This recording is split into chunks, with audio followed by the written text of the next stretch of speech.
Hello friends, welcome to my channel. Friends, Jagananna Vidya Deevena పథకానికి సంబంధించి మనకి అమౌంట్ అయితే ఈరోజు వేస్తున్నారా లేదా అంటే మనకి ఈరోజు అమౌంట్ అయితే రిలీజ్ చేస్తారు. సో ఈరోజు ఉదయం 10:30 గంటలకైతే అమౌంట్ అనేది రిలీజ్ చేయడం జరుగుతుంది. ఈ అమౌంట్ ఎవరికి పడతాయి, అలాగే ఎంత అమౌంట్ పడుతుంది అంటే ఫ్రెండ్స్, మనకి first year, second year, third year, అలాగే ఇప్పుడు ఫోర్త్ ఇయర్ చదువుతున్న ప్రతి ఒక్క స్టూడెంట్కి కూడా ఈ అమౌంట్ అయితే క్రెడిట్ అవుతుంది. ఎంత అమౌంట్ పడుతుందంటే మీకు మీ కాలేజ్ ఫీజు 1 ఇయర్‌కి ఎంత ఫీజు ఉంటుందో దాన్ని బై 4 చేయండి. ఎందుకంటే మనకి మన ఫీజు అనేది 4 ఇన్‌స్టాల్‌మెంట్స్‌లో వేస్తారు. అంటే మన ఫీజుని 4 విడతలుగా అయితే వేయడం జరుగుతుంది. మీరు బై 4 చేస్తే మనకి ఎంత ఫీజు వస్తుందో అంత ఫీజు అయితే ఇప్పుడు మనకి క్రెడిట్ అవుతుంది.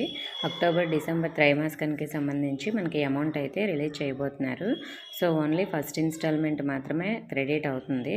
ఫుల్ ఫీజు ఎవరికైనా ఫైనల్ ఇయర్ వాళ్ళకి క్రెడిట్ అవుతుందంటే అలా అని మనకి న్యూస్లో కూడా ఎక్కడ చెప్పలేదు. కాబట్టి అందరికీ ఒక ఇన్‌స్టాల్‌మెంట్ మాత్రమే క్రెడిట్ అయితే అవుతుంది. ఓకే ఫ్రెండ్స్, ఇంకా ఏమైనా డౌట్స్ ఉంటే కామెంట్ చేయండి. ఇన్ఫర్మేషన్ ఇస్తే వీడియోని లైక్ చేసి మీ ఫ్రెండ్స్కి షేర్ చేయండి. మన ఛానల్ సబ్స్క్రైబ్ చేసుకోండి. Thank you for watching.